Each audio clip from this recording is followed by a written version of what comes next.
बोला की काय पाहिजे तुम्हाला? कांदा पाहिजे, बटाटा पाहिजे, लसूण पाहिजे, कोथिंबीर पाहिजे? तसं बी लसूण आमच्याला लई महाग आहे हो, आणि आमची बायको गेल्या माहेरी, त्यामुळं घरातला सगळा बाजार पण संपलाय. असं का लावलायस कांदा बटाटा?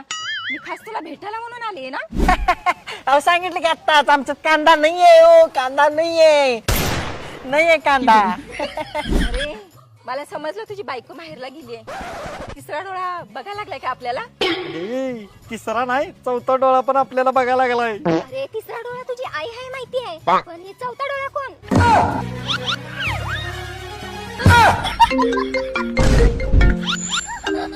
हा बोल की बायको. बायको राहू दे बाजूला, ती भवानी आपल्या दारात कालती ते पहिलं मला सांगा. अगं काय नाही, ती शेजारी नाही ना, कांदा नेण्यासाठी आलती बघ. आपल्याला कांदा सापल्यात ना, म्हणून हाकलून लावलं बाई तिला. होय काय? कांदण्यात म्हणून सांगायला एवढा वेळ लागतो बी? तुम्ही आहे ना सुधारणारच नाही, तुम्हाला बरोबर तिकडे आल्यावर बघ तुम्ही. त्या सीसीटीव्ही मुळे ना माझा एक दिवस हे सीसीटीव्ही फुटणार आहेत.